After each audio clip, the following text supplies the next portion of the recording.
लाहौर के बेहतरीन mutton joints, सज्जी और बीफ की गेम अब नेक्स्ट लेवल कर दी है सेवा ने। And trust me, their food is worth trying. ये है अड्डा प्लॉट गोल चक्कर के बिल्कुल पास में। And the best part is के आप इनसे केटरिंग के अलावा अपनी शादियों के इवेंट्स भी करवा सकते हैं। इसके अलावा इनकी एम्बियंस मैं आपको दिखाती चलूं, इतनी उम्दा और बेहतरीन है। इंडोर भी 150 पर्सन्स की जगह and there outdoor is huge. यहाँ पर आप अपनी कवाली नाइट या कोई भी इवेंट करवा सकते हैं, एंगेजमेंट, निकाह, कुछ भी in very low prices.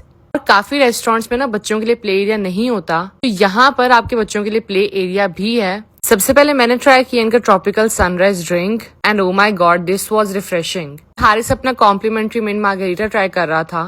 Starter में मैंने ट्राई किए इनके डायनामाइट प्रॉन्स और इनकी fillet fish and they both were amazing. इतने बेहतरीन स्टार्टर के बाद मैं चली गई अपने मेन कोर्स की तरफ, और मेन कोर्स नहीं रुकने वाला भाई। सबसे पहले बात करते हैं मटन जॉइंट्स की। तो the meat was quite tender, हाथ में पकड़ते ना बिल्कुल रेशा रेशा हो रहा था। The moment I had my first bite this was too good. इसके साथ में मैश पोटैटोज और सॉटेड वेजीज भी सर्व हुई थी। Mash potatoes were really good. Haris को भी ना यहाँ का खाना बहुत पसंद आया है। इसके बाद हमें सर्व हुई इनकी चिकन ट्विस्टेड सज्जी, जो कि अरेबिक राइस के साथ थी। इसके अंदर ना फ्राइज भी थे जो कि काफी डिफरेंट था मेरे लिए। साथ में हमें 4 टाइप्स की सॉस भी सर्व हुई। चिकन इनका देखने में बहुत ही चटपटा सा लग रहा था, और हाँ, इसने बिल्कुल भी डिसअपॉइंट नहीं किया। बात करती चलो राइस की, तो राइस बहुत ही बेहतरीन थे and their sauce was really different. मैं ना पूरी तरह से अपना खाना ही इंजॉय कर रही थी, क्योंकि अपने काम के चक्करों में मैं इतना बिजी हो गई थी कि भाई सही से खाना खाने का टाइम भी नहीं था मिल रहा।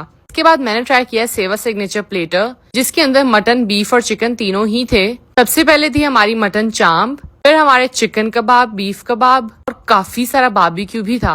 अच्छा, इनका ना रायता मुझे बहुत ही अच्छा लगा, काफी अच्छी कंसिस्टेंसी के साथ था and the kebabs were amazing. और ये 3 बंदों का प्लेटर आपको सिर्फ और सिर्फ 2800 रुपीज में मिल रहा है। ये अच्छी क्वालिटी और क्वांटिटी के साथ सेवा ने मुझे काफी खुश कर दिया था and I was really happy after so long, क्योंकि मेरे लिए ना फूड बिल्कुल थेरेपी की तरह है। इसके बाद आते हैं इनकी रॉयल मटन कढ़ाई की तरफ। ये हमें सर्व हुई थी देसी घी में लिपटी हुई रोटी के साथ, और यहाँ का तकरीबन जितना भी गोश्त है वो देसी घी में ही पकता है। और ये वाली कढ़ाई ना मेरी फेवरेट है। इतना बेहतरीन देसी घी का टेस्ट आ रहा था ना, क्योंकि लोकल देसी घी नहीं था। आई रिमेम्बर बचपन में ना हम लोग जो देसी घी खाते थे बिल्कुल ये वैसा ही था। सो या the food is worth trying. मेरी रिकमेंडेशन पे आपने इनकी ये मटन कढ़ाई लाजमी ट्राई करनी है। आते हैं हमारे मटन कीमा नान की तरफ। तो ये ऐसे ही बॉक्स में सर्व होता है। Their presentation and taste was truly good. मुझे समझ नहीं आ रही भाई मैं किस खाने की तारीफ करूँ, किस खाने की नहीं करूँ। और एंड पर अगर मीठे में कुछ ना खाया तो यार क्या ही खा लिया। इतना सब खाने के बाद भी मैं फैन हो गई थी इस गुलाब जामुन की। तो 1 अगस्त को इनकी ग्रैंड ओपनिंग है, लाजमी जाइएगा and avail their flat 15% of.